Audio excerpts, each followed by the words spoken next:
የምታደምጡት ታደሰ ነው በወሎ ደሴ ላይ የአርሜ ቲያትር ቀን ሊካሄድ ታስቦ ነበር ግን ፕሮግራሙ ለብዙ አለመግባባት ተከሰቷል እስከ መታገት ሁሉ ደርሰዋል የሚባል ወሬ ሰማን ይሄን ለማጣራት ደወልኩኝ ሽመልስ አበራ ጅሮ ተወዳጅ ወጣት ተዋናይ በዚህ ፌስቲቫል ላይ የታደሙት ማለት አንዱ ነው ደውዬለት እስኪ ስለሆነው ነገር ይንገረኝ ሽመ ይሰማል ሰይፉ እንዴት ናችሁ ሰላም ነን እግዚአብሔር ይመስገን እስቲ ከመጀመሪያው ነገርኝ ምንድነው የተከሰተው መቼ ሄዳችሁ ምን አጋጠማችሁ የሚለው ነገር እስኪ ንገረኝ ማነው ደሴ ውስጥ የኢትዮጵያ ብሔራዊ ቲያትርና የደሴ ዩኒቨርሲቲ የዓለም የቲያትር ቀንን ለማክበር ፕሮግራም እንዳላቸው ነገርን አዲስ አበባ ያሉ ቲያትሮች በሙሉ ተዘግተው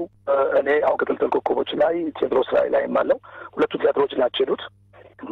የቴዎድሮስ ራዕይ እዚህ ያሉ ተወዛዋዦች ወደ 130 ሰው ነው የሚሰራው እዛ ላይ ሌሎቹ ቀርተው እዛ ቲያትር ተማሪዎች ጋር መርጃ አድርገን ለመስራት ነበር እንቅስቃሴያችን ሐሙስ ሄድን ምክንያቱም ከመኪና ጀምሮ በዚህ ነው የምትሄዱት እንደዚህ ነው የምትሄዱት ምን ነገር የለም ስለዚህ ተንቀሳቀስን ዞሮ ዞሮ ብቻ ሐሙስ ደስ ይገባል ከዛ አርብ ዕለት በፕሮግራም መሰረት የሆነ ሌላ ፕሮግራም ውስጥ ክትትል ኮከቦች ለተማሪዎች ታየ ይኸው ቲያትር በሚቀጥለው ቀን በድጋሚ እንደሚታይ እዛው ተገለጸ 9 ሰዓት ተብሎ ነው የተገለጸው ከዛ ቆየና 12 ሰዓት ተባለ በሚቀጥለው ቀን ሁለቱ ታላላቅ መስሪያ ቤቶች ስፕሪት አድርጉ ሊግባቡ አልቻሉም ወደ በኋላ ነው በዩኒቨርሲቲው ፕሬዝዳንት ጋር ውይይት ስናደርግ ጉዳዩን ሰማነው ዞሮ ዞሮ በሚቀጥለው ቀን ቲያትር ተነሱም ግቡም ውጡም የሚለን ሰው ጠፋ ከአና ከአምስት ስራ ለመሰነድን ተመካከርን ዞሮ ዞሮ ባንመካከርም መቅረብ አልቻለም ነበር ቀረ ብዙ ፕሮግራሞች ከዛ በኋላ ታጠፉ ቅዳሜ ዕለት እኛ ጠዋት ተነስተን ተወዛዋዦች የመጡት ተጋባዦች በሙሉ አይሰጣቸው እነዚህ ተወዛዋዦች አብዛኞቹ የምሽት ስራ ቤተሰብ ያላቸው ልጆች ያሏቸው ናቸው እኛም ልጆች ቤተሰብ ስለን ይመጣል ማንንም ዞር ብሎ ያየን የለም በኋላ የቆየ ሲመጣ ሁለቱ እንደተጋጩ ከዚህ በኋላ ያለው ፕሮግራም እንደማይሰራ እየሰማን መጣን ያለምንም ስራን የተቀመጠው የተወሰኑን ቲያትር ምን ሰራ 10 ማንሞላ ሰዎች አንድ ሆቴል ውስጥ ምግብ እንድንበላ ገንዘብ የላቸውም የሚል ኢንፎርሜሽን እንደደረሰን ከዛ የተቀሩት ተወዛዋዦች የተጋበዙ ሰዎች አይጠየፍ አዳራሽ ሌላ ፕሮግራም አለ ያንን በተመለከተ እዛ ግብዣ ስላለ እዛ ሄደው እንዲበሉ አደረጓቸው ራሳቸውን ሳይበሉ ተመለሰው መጡ በሚቀጥለው ቀን ሰው እንዲያነጋገር እንፈልጋለን እያለን ስንጠይቅ እኛ ዳምጠን ስለሌለ አካባቢያችን ዙሪያ አንድም ሰው ብቅ የሚል የለም ስራ አስኪያጁም ጥሎ ሄዷል ከዛ የቆየ መጣ ምንድነው የተደረገው ዛሬ ማታ ግብዣ አዘጋጅተናል ዩኒቨርሲቲ ሰዎች እኔ በበኩል አልመጣም አልኩኝ ለምን መጀመሪያ መቻ ከበራችሁ ስታከብሩ ነው ምንጋበዘው በዚህ መነሻነት እናንተ ማጣጡት ጉዳይ አለ ብለው ከአንድ ሃይማኖት የምትባል ልጅ ነበረች እሷ ከፕሬዝዳንቱ ጋር አገናኘችኝ እነ አርቲስት ሳሙኤል ማነው ሷፌል ተካ ቴዲ ተክላረጋይ ሌሎቹ ተወዛዋዦች እኔ ባለንበት የዩኒቨርሲቲው ፕሬዝዳንቱ ጀምሮ መጡ እኛናቀም ምናቀው ነገር የለም ማን እንዳመጣን ማናቀም በብሔራዊ ቲያትር መጣን ከዛ በኋላ የውላበል ክፈሉ ሲባል እነሱ ናቸው ሊከፍሉት እነሱ ደግሞ እኛ ገባንም ዩኒቨርሲቲው ነው የሚከፍለው ማንንም እኛን ዞር ብሎ ያየን የለም ነገር ናቸው ብዙ የተፈጠሩ ችግሮች አሉ እኛ ጋር ምንም አይነት ፕሮብሌም የለብንም ኢቭን 30 ሰዎች ናቸው እነሱ ይዘው የመጡት 60 ምናምን ሰው ነው ከዛ በኋላ የተፈጠረውን እንደ ተማረ ሰው እንዲህ ነው ብለን ማውራት አንችልም ይሄ ምን እንደሆነ እንግዲህ ካቅም በላይ የሆነ ነገር ተፈጥሯል ብቻ ዞሮ በግድ ሪች ቴዎድሮስ ራዕይ እንዳይቋረጥ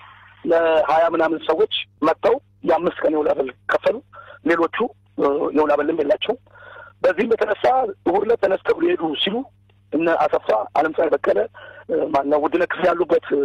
ሆቴል ካልከፈላችሁ አትወጡም ተብለው ታገተናል አሉ ከዛ በኋላ በንጋታውም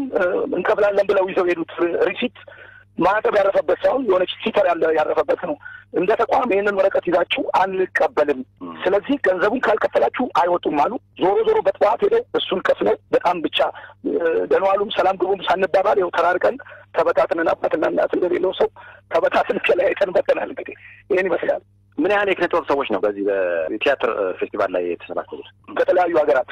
ከመቀሌ መጥተዋል ከወልቂጤ መጥተዋል ከኛ ወደ 60 ምናምን ሰው ነው 70 ምናምን ሰው ነው 65 ወይ ምናምን ሰው ነው ሄደው ሌሎቹ በሚገርም ሁኔታ የሌሎቹ ሀገራት ደስ መድቦላቸው በስርዓት ኮሽ ሳይል የትግራዩ የወልቂጤው ኮሽ ሳይል ድምጻቸውም ሳይሰማ ነው ሄዱት እኛ ነው አባትና እናት ዋናው በሰላም መመለስ ነው። አንዳንዴ ምንድነው ኮርኔት የማድረግ ችግር ይፈጠራል የሆነ ቦታ ተኪዶ እና እኛ የሰማነው እንግዲህ ተዋንያን ታግተው ከሆቴል አልወጣ ብለው ደሴ ላይ ችግር ተፈጥሮ ምናምን ነው። አሁን አብራርተህ እንደነገርከኝ ኮኦርዲኔሽን ችግር ብቻ